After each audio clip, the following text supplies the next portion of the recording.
தமிழ் மக்களின் சுதந்திரமான வாழ்வுக்காக தமது உயிரையே அர்ப்பணித்த பல்லாயிரக்கணக்கான மாவீரர்களில் தலைமைத்துவ பண்பினாலும் போரியல் நுட்பங்களாலும் போராட்டத்தை தோள் கொடுத்து முன்னெடுத்துச் சென்ற வெற்றி தளபதிகள் பலர் உள்ளனர். அவர்களில் முதன்மையான ஒருவர்தான் பிரிகேடியர் பால்ராஜ். தலைவரின் போரியல் சிந்தனைக்கு அமைவாக பல புதிய இராணுவ தந்திரோபாயங்களையும் மூலோபாயங்களையும் வகுத்து பல போரியல் வெற்றிகளை பெற்றுக் கொடுத்ததுடன் தமிழீழ விடுதலை புலிகளின் போரிடும் ஆற்றலை மேன்மைப்படுத்தியவர்களில் பிரதானமானவர். எல்லாவற்றுக்கும் மேலாக விடுதலை புலிகள் அமைப்பின் இமாலய வெற்றிகள் பலவற்றிற்கு நடுநாயகமாக நின்று செயற்பட்டவர் என்று தேசிய தலைவர் அவர்களால் புகழாரம் சூட்டப்பட்டவர். முல்லைத்தீவு மாவட்டத்தின் அழகிய கரையோர கிராமங்களில் ஒன்றான கொக்கு தொடுவாய்தான் வீர தளபதி பால்ராஜ் அவர்களை இயக்கத்துக்கு வழங்கியிருந்தது. ஒரு பக்கம் பெருங்கடல், மற்றைய பக்கம் சிறுகடல் சூழ்ந்திருக்க வயல்வெளிகள், தென்னந்தோப்புகள், அதனைத் தொடர்ந்து காடு என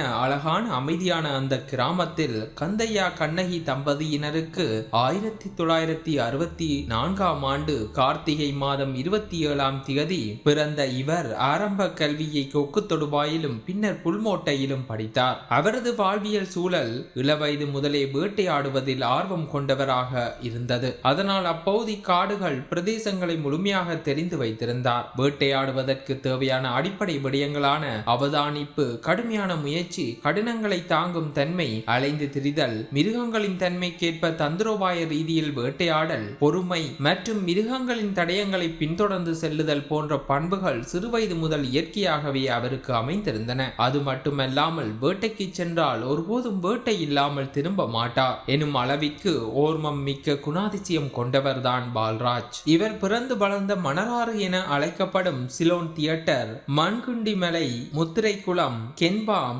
டொலர்பாம், கொக்கு தொடுவாய், கொக்குலாய் போன்ற தொழில் வாய்ப்புள்ள வளமிக்க விளை நிலங்களை கொண்ட பகுதிகளில் இருந்த தமிழர்களை விரட்டி அடித்து திட்டமிட்ட சிங்கள குடியேற்றங்களை ஏற்படுத்தி தமிழர் தாயகத்தை துண்டாடும் நோக்குடன் இலங்கை அரசானது செயற்பட்டது. இதனால் அவரது குடும்பம் உட்பட அங்கு வாழ்ந்த மக்களும் அவரது உறவினர்கள் பலரும் வாழ்விடங்கள், சொத்துக்களை இழந்து ஓரிரவில் அகதிகளாக்கப்பட்டனர். இச்சம்பவங்கள் ஏற்படுத்திய தாக்கத்தின் விளைவாக ஆயுத போராட்டத்தின் ஊடாகவே எமது பிரதேசங்களை பாதுகாக்க முடியும் என்று முடிவெடுத்திருந்தார். இவரது போக்கை உணர்ந்த தந்தையார், நீ போராட தீர்மானித்தால் பிரபாகரன் இயக்கத்தில் இணைந்து போராடு, அந்த இயக்கம்தான் சரியான வழியில் போராடும் என சொல்லி வழிகாட்டியதை பால்ராஜ் அவர்கள் நினைவு கூறுவார். 1983 ஆண்டு விடுதலை புலிகள் அமைப்புடன் தன்னை இணைத்துக் கொண்டார். கொக்கு தொடுவாயை பிறப்பிடமாக கொண்ட அவருக்கு மணலாறு, தென்னமரவடி, புல்மோட்டை உள்ளடங்களாக அப்பிரதேசங்கள் முழுவதும் பரிச்சயமாக இருந்தது.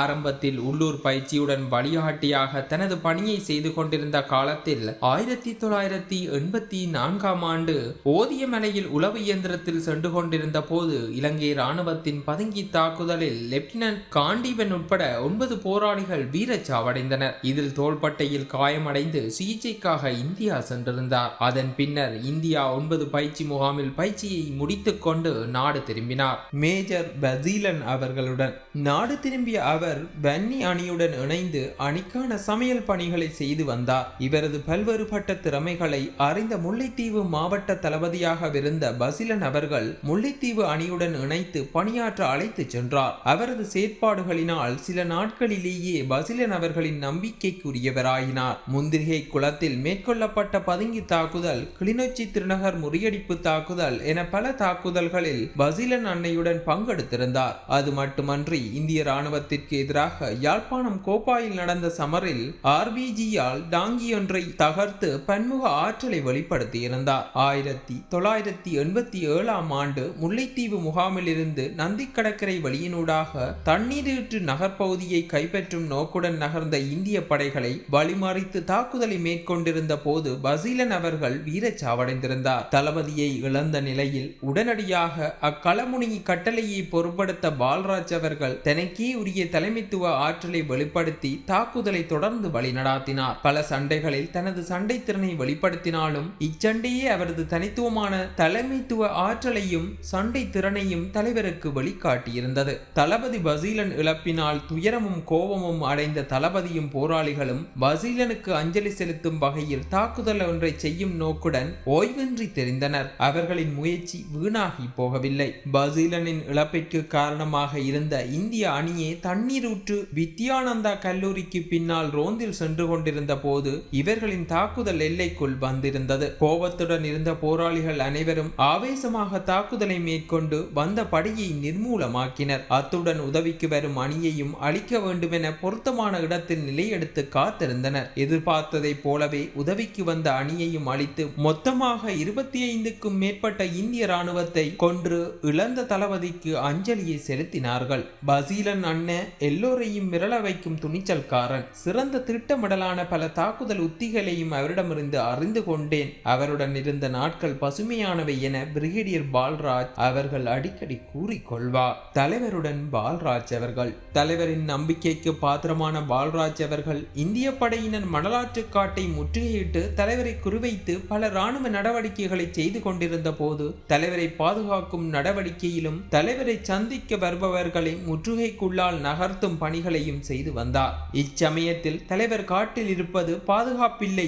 எனவே வெளியேறி வேறு நாட்டுக்கு செல்லுமாறு சில விடுதலை விரும்பிகள் கேட்டபோது என்ற இனத்தென்ற கௌரவத்தையும் என்னையும் விற்க வேண்டாம், எனக்கு என்ன நடந்தாலும் அது இங்கேயே நடக்கட்டும், பிரபாகரன் தப்பி ஓடியதாக இருக்கக்கூடாது, போராடி வென்றான் அல்லது வீர மரணம் அடைந்தான் என்றுதான் வரலாற்றில் இருக்க வேண்டும் என்ற செய்தியை சொல்லும்படி தலைவர் ஆக்ரோசமாக கூறியதை போராளிகளுடன் பிரிகேடியர் பால்ராஜ் பகிர்ந்து கொள்வார். வன்னி பிராந்திய தளபதியாக பால்ராஜ். முல்லைத்தீவு நெடுங்கணி பாடசாலையில் அமைந்திருந்த இந்திய படையினர் முகாம் மீதான தாக்குதல் நடவடிக்கையில் தளபதி லெப்டினன்ட் கர்னல் நவம் அவர்கள் வீரச்சாவை தழுவிக்கொண்டார். இதன் பின்னர் பால்ராஜ் அவர்களை அழைத்த தலைவர் இந்திய இராணுவத்திற்கு எதிரான தாக்குதல்களை மேலும் பரவலாக்கும் போதுதான் கூடுதலாக இராணுவத்தை மணலாற்றை நோக்கி ஒன்று சேர்க்க முடியாது, அதுதான் மணலாற்றை இறுக்கமான இராணுவ முற்றுகைக்குள் இருந்து தளர்த்துவதற்கான வழிமுறை. எனவே முல்லைத்தீவில் மட்டுமல்ல வன்னியங்கும் தாக்குதலை தீவிரப்படுத்த வேண்டும் என கூறி வன்னி பெருநிலப்பரப்பின் தளபதியாக நியமித்தார். பால்ராஜ் அவர்கள் பசீலன் அன்னையிடம் கற்றுக்கொண்ட சண்டை அனுபவம் மற்றும் தலைவருடன் இருந்த காலத்தில் அவரிடமிருந்து கற்றுக்கொண்ட தலைமைத்துவம்,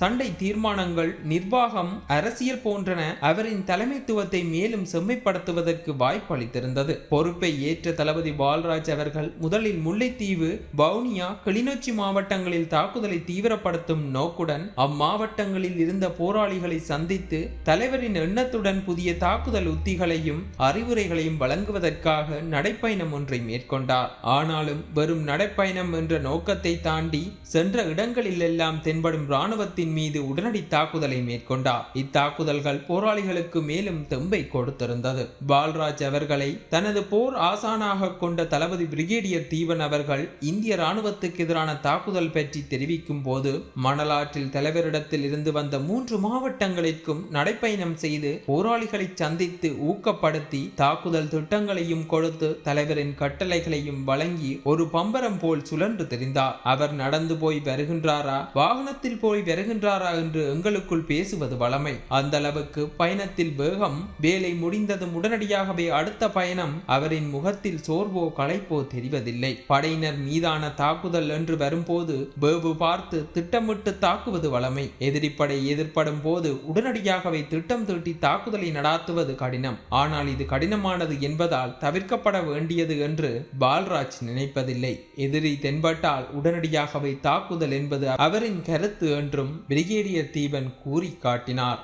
இந்திய அதிரடிப்படைகளின் பதுங்கி தாக்குதலுக்கு எதிரான முறியடிப்பு தாக்குதல். தளபதி பால்ராஜ் அவர்களை பொறுத்தவரையில் சண்டைகளை சவாலாக எடுத்துச் செய்வது இயல்பு. மணலாற்றை இந்திய இராணுவம் இறுக்கமான முற்றுகைக்குள் வைத்திருந்த காலப்பகுதியில் முக்கிய பயணம் ஒன்றை மேற்கொண்டு நெடுங்கேணி பழம்பாசி காட்டுப்பகுதியில் சிறு அணியுடன் சென்று கொண்டிருந்தார். நகர வேண்டிய காட்டுப்பாதையில் இருந்த தடயங்களை வைத்து இந்திய படையினரின் விசேட கொமாண்டோக்களின் தடயம் என்பதை ஊகித்துக் கொண்டார். நாங்கள் செல்ல வேண்டிய பாதையில் ஏதோ ஒரு இடத்தில் எதிரி நிலையெடுத்திருப்பான் என்பதை புரிந்து கொண்ட தளபதி பயணத்தின் முக்கியத்துவத்தை கருத்தில் கொண்டு தாக்குதலை மேற்கொள்பவனுக்கு எதிராக தாக்குதலை மேற்கொள்வோம் என முடிவெடுத்தார். எதிரியின் பதுங்கி தாக்குதலை எதிர்கொள்ளக்கூடிய வகையில் உடனடி திட்டம் ஒன்றை வகுத்தார். அதன்படி அணிகளை இரண்டாக பிரித்து முன்னே லெப்டினன்ட் கர்னல் நவநீதன் தலைமையில் ஒரு அணியும் குறிப்பிட்ட இடைவெளியில் மறு அணியும் நகர வேண்டும். எதிரி எந்த பக்கத்தில் இருந்தும் தாக்குதலை மேற்கொள்ளலாம். எனவே எதிரி தாக்குதலை மேற்கொண்டால் முன்னால் செல்லும் அணி தாக்குதலை எதிர்கொள்ள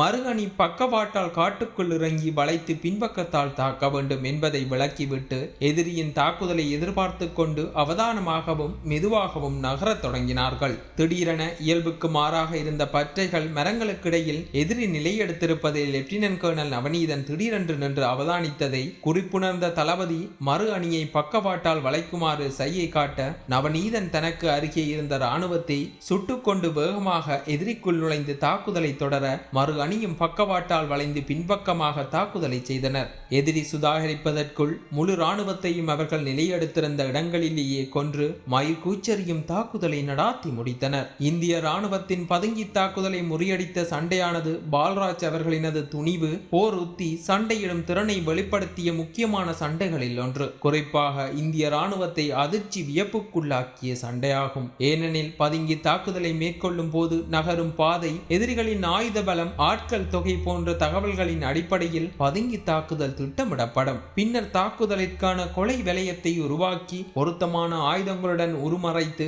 நிலையெடுத்து தாக்குதலை மேற்கொள்வதுதான் தாக்குதலிற்கான அடிப்படை யுத்தி.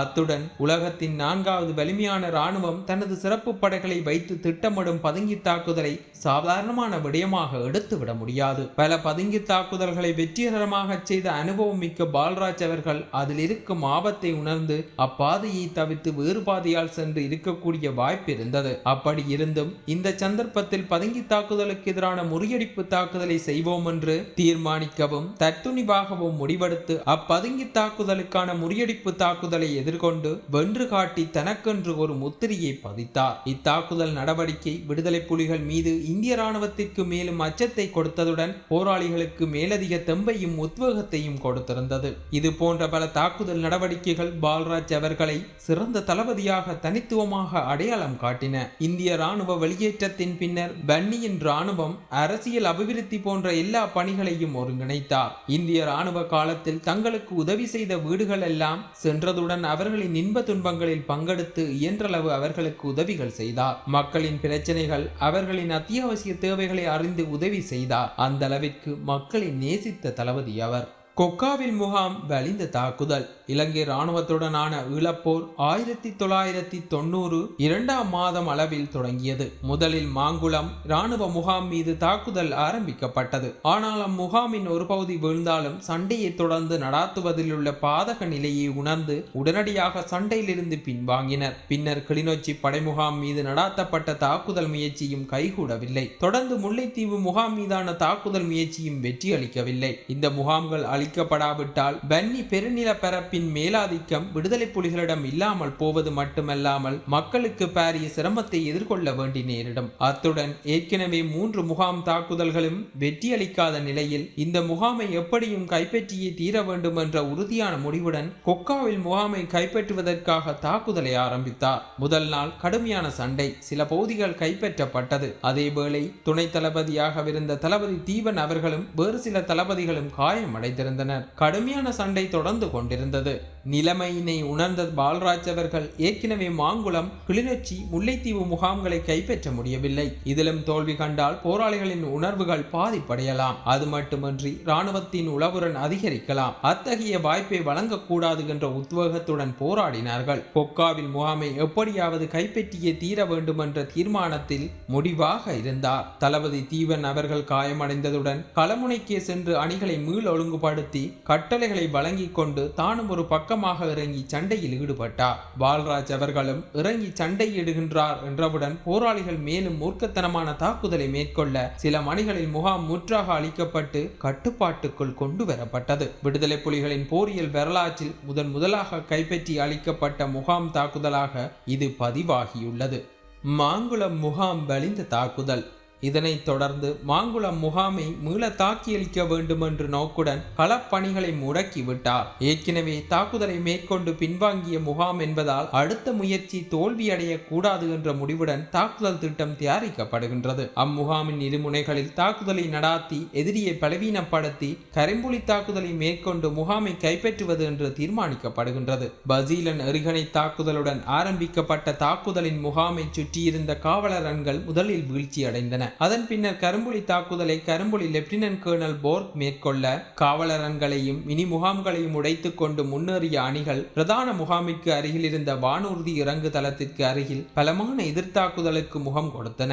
ஏனெனில் வானூர்தி தளத்தை தாம் இழந்தால் மேலதிக உதவியை எடுக்க முடியாமல் அழிந்து விடுவோம் என்ற நிலைப்பாட்டில் இராணுவம் மூர்க்கத்தனமாக மோதியது. அதேவேளை முகாமின் தென்பகுதி வயல்வெளியால் ஆரம்பிக்கப்பட்ட தாக்குதல் இழப்பின் காரணமாக பின்வாங்கப்படுகின்றது. அகோர விமான தாக்குதல்களுக்கு மத்தியிலும் தாக்குதல்கள் தொடர்ந்து கொண்டிருந்தன. இழப்புகளின் அளவும் கணிசமான அளவு உயர்ந்து கொண்டிருந்தது. நிலைமைகளை அறிந்த தலைவர் விரைவாக முகாமை கட்டுப்பாட்டுக்குள் கொண்டு வருமாறு அறிவுறுத்தினார். சண்டையின் வியூகத்தை மாற்ற நினைத்த தளபதி துணை தளபதி தீபன் அவர்களை கட்டளை மையத்தில் சண்டையை ஒழுங்குபடுத்தும்படி விட்டுவிட்டு வானூர்தி தளத்தில் சண்டையிடும் எதிரியை சுற்றி வளைத்து தாக்கியளிக்க வேண்டும் என முடிவெடுத்திருந்தார். லெப்டினன்ட் கர்னல் நவநீதன் தலைமையில் சிறப்பு அணியொன்றை ஒழுங்குபடுத்தி கொண்டு சென்றார். பகல் வேளையாக இருந்த போதிலும் பொருத்தமான இடத்தில் தாக்குதலை மேற்கொண்டு வானூர்தி தளத்தை கைப்பற்றினார். வானூர்தி தளம் கைப்பற்றப்பட்டவுடன் தமது தோல்வியை உணர்ந்த எஞ்சியிருந்த இராணுவத்தினர் பின்வாங்க வவுனியாவில் அமைந்திருந்த இராணுவ முகாம் நோக்கி தற்பாதுகாப்பு தாக்குதலை மேற்கொண்டு ஓடத் தொடங்கியிருந்தனர். அவர்களும் ஆங்காங்கே கொல்லப்பட்டிருந்தனர். இச்சமரில் பெருந்தொகையான இராணுவ தளவாடங்கள் கைப்பற்றப்பட்டன. குறிப்பாக 50 கலிபர் துப்பாக்கி முதலில் இத்தாக்குதலின் போது கைப்பற்றப்பட்டது. சார்ல்ஸ் ஆண்டனி படையணியின் தலைமை தளபதியாக 2ஆம் கட்ட ஈழப்போரில் இவரது தாக்குதல் வெற்றிகள் இராணுவ ரீதியில் பரிமாண வளர்ச்சியையும் நம்பிக்கையும் கொடுத்ததுடன் போராளிகளின் உளவுடன் மனோதரத்தை வளர்த்து சிங்கள படையை கதிகலங்க வைத்திருந்தது. அக்கால பகுதியில் விடுதலை புலிகளின் இராணுவத்தை ஓர் மரபுவழி இராணுவமாக வளர்த்தெடுக்க தீர்மானித்த தலைவர் விடுதலை புலிகள் அமைப்பின் முதலாவது மரபுவழி படையணியான சார்ல்ஸ் ஆண்டனி சிறப்பு படையணியை 1991ஆம் ஆண்டில் உருவாக்கினார். சண்டைகளின் தன்மைகளுக்கேற்ப புதிய உத்திகளை வகுக்கும் பண்பு, சண்டையிட்டுக் கொண்டே தாக்குதலை தலைமை தாங்கும் தலைமைத்துவ பண்பு, தாக்குதலின் போது எல்லா களச்சூழலையும் தனக்கு சாதகமாக மாற்றும் திறமை, சிறந்த வேவு ஆற்றல் திட்டமிடல்கள், நிர்வாகம் போன்ற அடிப்படை ஆற்றல்களை கொண்ட பால்ராஜ் அவர்களை சார்ல்ஸ் ஆண்டனி சிறப்பு படையணியின் தளபதியாக்கினார். துணிவு, தந்திரம், கடும் பயிற்சி போன்றவற்றை தாரக மந்திரமாக கொண்டு தலைவரின் எதிர்பார்ப்பிற்கமைவாகவும் ஆலோசனைக்கமைவாகவும் வலிமை மிகுந்த படையணியாக உருவாக்க தலைவரது சிந்தனைகளையும் தனது போர் அனுபவங்களையும் போராளிகளுடன் பகிர்ந்து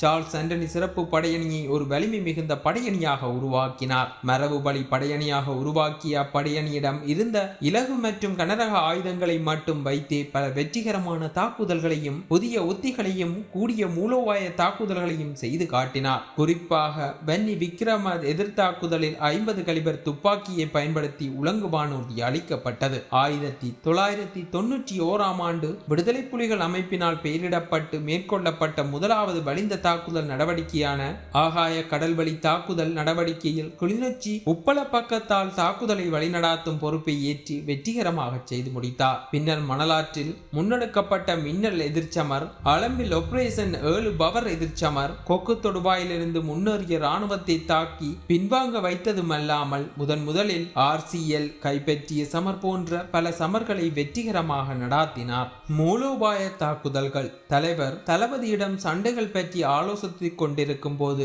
இப்படியே ஒவ்வொரு காவலனாக மட்டும் தாக்கியளித்துக் கொண்டிருப்பதால் எப்படி நாம் இராணுவத்தை அப்புறப்படுத்த முடியும்? பாரியளவில் இராணுவத்தை தாக்கும் திட்டங்களை உருவாக்க வேண்டும் என தெரிவித்தார். இதனை புரிந்து கொண்ட தளபதி கிளிநொச்சி தட்டுவன்கொட்டியில் இருந்த இராணுவ காவலரன்களை வேவு பார்த்தார். இராணுவத்தின் பாதுகாப்பு நிலைகளை விரைவாக தாக்குவதற்கான புதிய மூலோபாயத்தை வகுத்து அதன் அடிப்படையில் 24 காவலரன்களை தாக்கியளிப்பதற்கான திட்டத்தை வகுத்து பயிற்சிகளை வழங்கினார். இத்தாக்குதலுக்கு செல்வதற்கு முன் போராளிகளை சந்தித்த தலைவர் அவர்கள் புதிய மூலோபாய திட்டத்தில் தாக்குதலை ஒன்றை செய்ய போகின்றீர்கள். இத்தாக்குதல் வெற்றி எதிர்கால தாக்குதல்களுக்கு அடிப்படையாக அமையும் என்று கூறி வாழ்த்தி அனுப்பினார். தாக்குதல் திட்டத்தின்படி ரகசிய நகர்வை மேற்கொண்டு நகர்ந்த அணிகள் எதிரியின் காவலரனுக்கு மிக அண்மையாக சென்று தாக்குதலை தொடங்கின. தாக்குதல் ஆரம்பித்த வேகத்திலேயே வேகமாக காவலரன்களை ஊடறுத்து பின்பக்கமாக வேகமாக சென்று இராணுவத்தை அழித்து ஆயுதங்களையும் கைப்பற்றினார்கள். அத்தாக்குதல் உத்தியானது குறைந்த இழப்புடன் விரைவாக எதிரியை தாக்கியளிப்பதற்கான மூலோபாய வெற்றியையும் நம்பிக்கையையும் கொடுத்தது.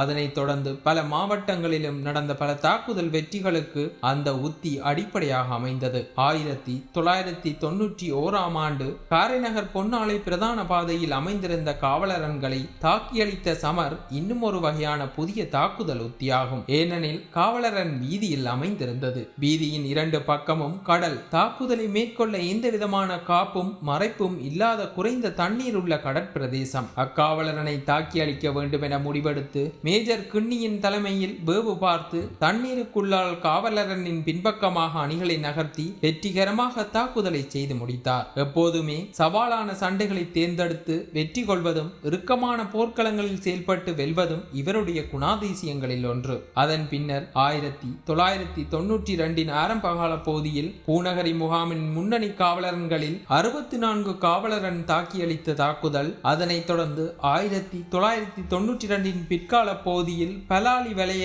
பகுதியில் 150 காவலரன்களை அளித்த தாக்குதல் போன்றவற்றை தலைமையேற்றி செய்திருந்தார். குறிப்பாக 1992 பயிற்சி தேவைகளுக்காக தலைவரிடம் ரவைகள் வேண்டும் என தளபதிகள் கேட்டபோது, சண்டைகளுக்கு மட்டுமே ரவைகள் இருக்கு, இப்போ உங்களுக்கு தேவையான ரவைகள் இராணுவத்திட்ட இருக்கு, அங்கே போய் எடுங்கோ என கூறினார். இதுவே பலலாயில் இருந்த 150 காவலரன்களை அழித்து 1.5 லட்சத்துக்கும் மேற்பட்ட ரவைகள் பல ஆயுத வெடிபொருட்களையும் கைப்பற்ற அடிப்படையானது. காவலரன்களை உடைத்துக் கொண்டு உச்சென்று பின்பக்கத்தால் தாக்குதலை நடாத்தும் முறை, தரையால் படைகளை நகர்த்தும் சமநேரத்தில் கடலாலும் படைகளை நகர்த்தி எதிரியின் விநியோகம், ஆதரவு படைகளை அனுப்பும் வழிகளை தடுத்தல், கட்டளை மையங்களை தகர்த்தல், தரைவழி தாக்குதல் படையணிகள் உள்நுழைவதற்காக காவலரன்களை பின்பக்கத்தால் தகர்த்து பாதை ஏற்படுத்தல் என்பவற்றை உள்ளடக்கிய ஈருலக தாக்குதல் முறை மூலம் தாயகத்தில் நிலை கொண்டுள்ள இராணுவத்தை அழித்தொழிக்க முடியும் என்ற உத்தியை தனது முன்னுதாரணமான செயற்பாட்டினூடாக வெளிப்படுத்தினார். 1990 ஆண்டு ஈழப்போர் 2 ஆரம்பித்ததிலிருந்து 1992 ஆண்டு வலலாய் தாக்குதல் வரை தலைவரின் இராணுவ சிந்தனைக்கு உரிய வடிவமும் அதற்கு பொருத்தமான மூலோபாயங்களையும் உத்திகளையும் வகுத்து பல பாதுகாப்பு வலிந்த தாக்குதல்களை செய்து விடுதலை புலிகளின் இராணுவ பலத்தை மேன்மைப்படுத்தினார். இதுவே இவரை விடுதலை புலிகளின் இராணுவ பிரிவின் துணை தளபதியாக 1992 ஆண்டு தலைவர் நியமிக்க காரணமாகியது.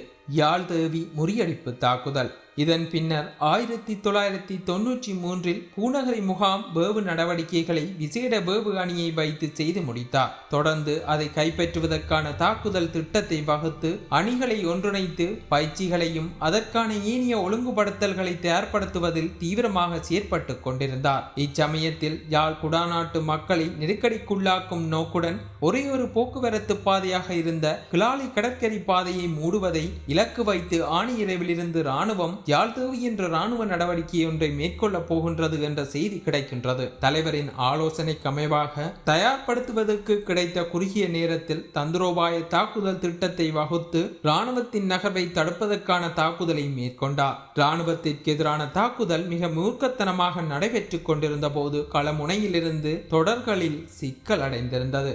இச்சமயத்தில் நேரடியாக களமுனைக்கு சென்று தாக்குதலை வெற்றி நோக்கி வழிநடாத்திய போது காலில் காயமடைந்தார். இந்த நடவடிக்கையில் படு தோல்வியுடன் இராணுவம் பின்வாங்கியது. காயத்திலிருந்து மீண்டாலும் காலில் பாதிப்பு இருந்தது. அப்படி இருந்தும் மீண்டும் தனது இராணுவ பணிகளை தொடர்ந்தார். மண்டைதீவு தாக்குதலுக்கான வேவு, கொக்கு தொடுவாய் 5 முகாம்களின் தாக்குதலுக்கான வேவு நடவடிக்கை மற்றும் தாக்குதலுக்கான களத்தலைமை, முன்னேறி பாய்தல் முறியடிப்பு தாக்குதல், சூரியக்கதிர் 1 தாக்குதல் நடவடிக்கை என பல இராணுவ நடவடிக்கைகளில் பங்கு கொண்டார். முல்லைத்தீவு முகாம் வலிந்த தாக்குதல். 1996 ஆண்டு யாழ் குடா நாட்டிலிருந்து தந்திரோபாய ரீதியில் பின்வாங்கி வன்னி பெருநிலப்பரப்பிற்குள் புலிகள் வந்த தருணத்தில் விடுதலை புலிகளின் இராணுவ வலிமை தொடர்பான பல வினாக்கள் முன்வைக்கப்பட்டன. சிங்கள படைகள் விடுதலை புலிகளை விரைவில் அழைத்து விடுவோம் என மார்தட்டி கொண்டிருந்த வேளை விடுதலை புலிகளின் இராணுவ வலிமையை மீள நிரூபித்து இராணுவ வெற்றியினூடாக சிங்களத்துக்கு பதில் சொல்ல தீர்மானித்த தலைவர் முல்லைத்தீவு முகாமை அழிக்க முடிவெடுத்தார். இருந்தார். இத்தாக்குதல் நடவடிக்கையை தளபதி பால்ராஜ் அவர்களிடம் பொறுப்பை கொடுத்து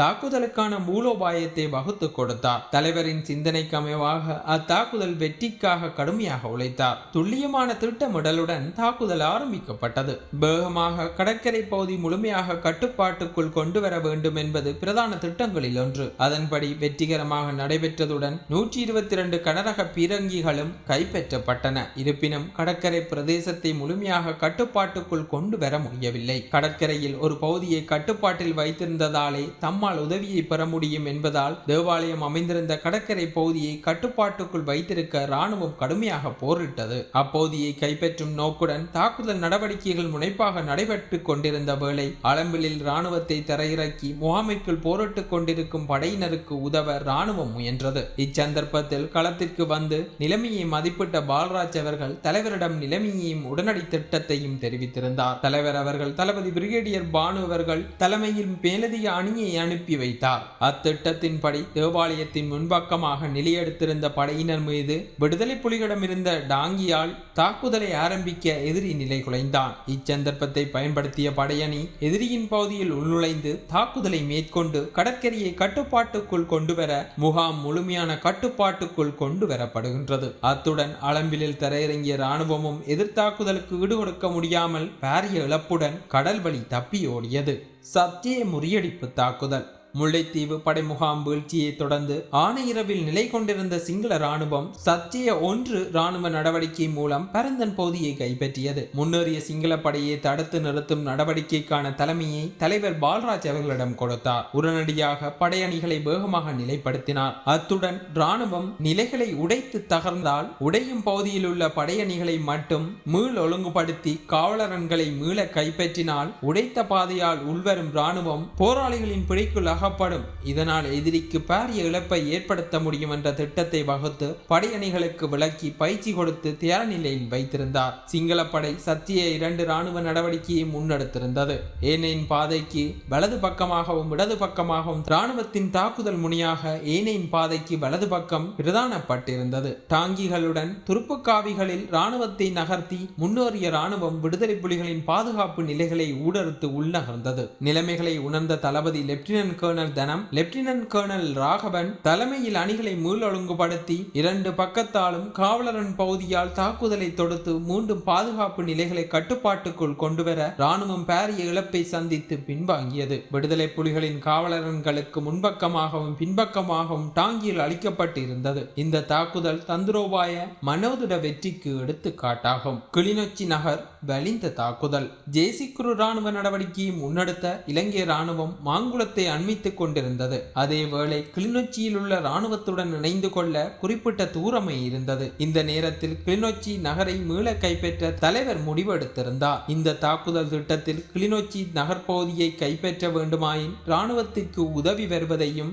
இராணுவம் பின்வாங்கி செல்வதையும் தடுக்க வேண்டும் என்பது பிரதான திட்டமாக இருந்தது. எனவே பரந்தனுக்கும் கிளிநொச்சி நகரத்துக்கும் இடையில் ஊடறுத்து மறைப்பு நடவடிக்கையை செய்யும் பொறுப்பை பால்ராஜ் அவர்களிடம் ஒப்படைத்த தலைவர், உனது நடவடிக்கை தாக்குதலின் வெற்றி தோல்வியை தீர்மானிக்க போகின்றது. அத்துடன் இது உனக்கு ஒரு பரிச்சார்த்த தாக்குதல் நடவடிக்கையும் கூட என தெரிவித்திருந்தார். தாக்குதல் நடவடிக்கையை பொறுப்படுத்த தளபதி மிக துல்லியமாக திட்டமிட்டு கடுமையாக பயிற்சிகளை கொடுத்து படையணிகளை தயார்படுத்தினார். ஏனெனில் காவலரன்களை ஊடறுக்கின்ற சம நேரத்தில் கிளிநொச்சியில் இருந்து எதிரி ஓடாமலும் பரந்தனில் இருந்து எதிரியின் ஆதரவு கிடைக்காமலும் இருக்கக்கூடிய வகையில் அணிகளை நிலைப்படுத்தி தாக்குதலுக்கு முகம் கொடுக்கின்ற அதேவேளை அணிகளை நிலைப்படுத்தும் பகுதிகளுக்கு இடையில் இருக்கும் மினி முகாம்கள் சிக்கப்படும் படையினரை அழித்து அப்பகுதியை கட்டுப்பாட்டுக்குள் கொண்டு வந்து தயார் நிலையில் நிற்க வேண்டும். மற்றும் கிளிநொச்சி வெற்றியின் பிரதான பங்கு இவரது நடவடிக்கையில் தங்கியிருந்தது. தாக்குதல் தொடங்கிய உடனேயே ஏனையின் வீதிக்கு அருகில், அதாவது களத்தின் மையத்திற்கு சென்ற பால்ராஜ் அவர்கள் அங்கிருந்து தாக்குதலை நெறிப்படுத்தினார். ஆனையிரவு பரந்தன் பகுதியில் இருந்த இராணுவத்தினர் கிளிநொச்சியில் சிக்குண்ட படையினருக்கு உதவ பல புதிய படையணிகள் டாங்கிகள் சகிதம் கடும் முயற்சியை மேற்கொண்டனர். முயற்சிகள் எதுவும் பயனளிக்காது போனது மற்றும் தளபதி பால்ராஜ் தங்களுக்கு பின்னால் வந்து மறைத்து நிற்கின்றனர். அதனால் உதவி கிடைக்கவில்லை. இச்செய்தி கிளிநொச்சி நகர் பகுதியில் சண்டையிட்ட சிங்கள தளபதிகளுக்கு கிடைக்கின்றது. திகைத்த தளபதிகள் தப்பியோடுவதை தவிர வேறு வழியில்லை என்று முடிவெடுத்தனர். இராணுவம் எந்தவித ஒழுங்குபடுத்தலுமின்றி தப்பியோட தொடங்கியது. அங்கு ஓடும் இராணுவத்தை தடுக்கும் நோக்குடன் நிலைப்படுத்தப்பட்ட அணிகள் உக்கிர தாக்குதலை எதிர்கொண்டது. இத்தாக்குதலை எதிர்பார்க்காத இராணுவமும் முன் செல்பவர்கள் சாகச்சாக தப்பியோடும் முயற்சியில் மட்டுமே ஈடுபட்டிருந்தனர். கூடாரப்பு ஊடறுப்பு தாக்குதல். இத்தாவில் பெட்டி சண்டையை பற்றி தளபதி கூறும்போது, ஆணையரவுக்கான சண்டையை நீதான் நடத்த போகிறாய். நீ சண்டியன். எத்தனையோ சோதனைகளை உனக்கு தந்திருக்கின்றேன். இது நான் உனக்கு வைக்கின்ற பெரிய சோதனை. இதற்கான பரிச்சாத்தியத்தை ஏற்கனவே கிளிநொச்சியில் செய்து பார்த்துட்டேன். எனவே நீ இதையும் வென்று தருவாய் என நம்புகின்றேன். 1200 பேருடன் தரையிறங்கி கண்டி வீதியை மறைச்சு விநியோகத்தை தடுத்து நிறுத்து. ஆணையரவு தானாக விழும். சூசை உன்னை கடலால் இறக்கி விடுவான். நீ தரையால் தான் திரும்பி வர வேண்டும் என்ற தலைவரின் திட்டத்தை நிறைவேற்றி ஆணையரவின் வெற்றிக்கு வழிவகுத்தார். இத்தாவில் பெட்டி சண்டை என்பது தமிழ் மக்களின் வீரத்தின் வெளிப்பாடு. உலக வரலாற்றில் முதன்மை தரையிறக்க சண்டையாக பதிவு செய்யும் அளவிற்கு உலக இராணுவ வல்லுநர்களையே வியக்க வைத்தது கூடாரப்பு தரையிறக்க தாக்குதல் நடவடிக்கை. இலங்கை இராணுவத்தின் ஆகாய விமானங்கள், நவீன கடற்படை, கனரக ஆயுதங்கள், டாங்கிகள் போன்றவற்றை கொண்ட பலம் வாய்ந்த 40,000 சிங்கள படைகளின் நடுவே 1200 போராளிகளுடன் 34 நாட்கள் எதிரியை ஊடறுத்து நின்று துவம்சம் செய்தனர். சிங்களத்தின் முக்கிய இராணுவ தளபதிகளையும் அவர்களின் தந்திரோபாயங்களையும் வெறும் இலகு கனரக ஆயுதங்கள் மற்றும் ஆர்டிலரி பீரங்கிகளின் ஆதரவு சூட்டுடன் மட்டும் எதிர்கொண்டு வெற்றி பெற்று தமிழ் மக்களின் போரிடும் ஆற்றல், துணிச்சலின் வீரத்தை சர்வதேசம் வியக்கும் வகையில் வெளிப்படுத்தினார்கள். இது தமிழ் மக்களின் வீரத்துக்கும் போர்க்குணத்துக்கும் கிடைத்த மகுடமாகும். சுனாமி ஆழி பேரலையின் போது 2004ஆம் ஆண்டு பாகரையில் அமைந்திருந்த கடற்கரை முகாமில் இருந்தார். திடீரென கடல் உள்வாங்கப்பட்டு அலைகள் உயர்ந்து வேகமாக வருவதை பார்த்த பால்ராஜ் அவர்கள் ஏதோ ஆபத்து வரப்போகின்றது என்பதை உணர்ந்து உடனடியாக வானத்தை நோக்கி சுடுமாறு போராளிகளிடம் சொன்னார். திடீரென துப்பாக்கி சத்தத்தை கேட்ட மக்கள் பலர் வீடுகளுக்குள் வெளியே வந்து பார்க்க கடல் உள்நோக்கி வருவதைக் கண்டு ஓடி தப்பினர். இதனால் பலர் காப்பாற்றப்பட்டனர். அதேவேளை கடற்கரையில் உள்ள முகாமில் நின்ற அவர் கடல் அலைகளுடன் கடுமையாக போராடி உயிர் தப்பினார். அத்துடன் உடனடியாக போராளிகளை ஒழுங்குபடுத்தி சுனாமியால் பாதிக்கப்பட்ட மக்களுக்கான உடனடி உதவிகளையும் செய்து கொடுத்தார். பால்ராஜ் அவர்கள் எப்போதும் களமுனையில் ஒவ்வொரு காவலர்களுக்கும் சென்று போராளிகளுக்கு சண்டையிடும் முறையை சொல்லிக் கொடுப்பார். அடிக்கடி அவர்களை சென்று சந்தித்து அவர்களது தேவைகளை நிறைவேற்றி வைத்து போராளிகளை எப்போதும் உச்ச மனோதடத்துடன் வைத்திருப்பார். இதனால் பால்ராஜ் அவர்கள் சண்டையை பொறுப்பெடுக்கின்றார் என்றால் போராளிகளுக்கிடையே தனி தெம்பு ஏற்படும் அளவிற்கு நம்பிக்கையான தளபதியாக விளங்கினார். திட்டமிட்ட சண்டைக்கான வேவு நடவடிக்கையை முழுமைப்படுத்த முன் வேவுகள் அனைத்தையும் நேரடியாக பார்த்தே தலைவரிடம் சண்டை திட்டத்தை கொடுப்பார். குறிப்பாக அவரது கால் சீராக இயங்காத போதும் கைத்தடியுடன் எதிரியின் முட்கம்பி வரை சென்று இந்த இடம் சண்டைக்கு பொருத்தமானதா என முடிவெடுப்பது அவரது வழக்கம். சிலர் அவரிடம், ஏன் நீங்கள் போய் பார்க்கின்றீர்கள், நாங்கள் பார்த்து வருகின்றோம் என்றால் அதற்கு அவர் சண்டையை தலைமை தாங்கும் போது தாக்குதல் இடங்களும் தாக்குதல் பிரதேசம் தொடர்பான பூரண விளக்கம் மற்றும் நிலவரம் தெரிந்தாலே சண்டைக்கான கட்டளைகளை துல்லியமாக வழங்கலாம். அடுத்தது, நான் நினைப்பதைப் போலவே ஒவ்வொரு தாக்குதல் இடமும் தெரிவு செய்யப்பட்டிருக்கின்றதா என எனக்கு தெரிய வேண்டும். பாரிய படையை கொண்டு செல்லும் பாதையில் என்னை கொண்டு செல்ல முடியாது என்றால் எப்படி படையணிகளை சரியாக கொண்டு செல்வீர்கள்? அத்துடன் நான் உறுதிப்படுத்தி முடிவுகளை தலைவருக்கு சொல்ல வேண்டும். எனவே நானும் பார்க்க வேண்டும் என்பதே போர் அனுபவமும் போரியல் மாற்றத்தையும் ஏற்படுத்திய தளபதியின் பதிலாக இருக்கும். தளபதி பால்ராஜ் அவர்களை பற்றி, அவருடைய பல தாக்குதல்கள் பற்றி இன்னும் சொல்லிக்கொண்டே போகலாம். தேசிய தலைவர் அவர்களால் தன்னையும் விஞ்சிய போராளி என்று பாராட்டப்பட்ட தளபதி உலக இராணுவ வல்லுநர்களின் தந்திரோபாயங்களை எல்லாம் இத்தாவில் பெட்டி சண்டையில் நிர்மூலமாக்கியவர். மற்றும் பால்ராஜ் ஒரு இடத்தில் வந்து இருந்துவிட்டால் அவரை வீழ்த்துவது அல்லது அப்புறப்படுத்துவது கடினம் என சிங்கள படைகளின் மனோதடத்தையே பலவீனப்படுத்திய தளபதி, போர்க்கலை வல்லுநர் தளபதி பிரிகேடியர் பால்ராஜ் அவர்கள். இவரை வீழ்த்த முடியாது போக இயற்கையே மாரடைப்பால் இவரை 2008ஆம் ஆண்டு மே மாதம் 20ஆம் தேதி அன்று எடுத்துக்கொண்டது.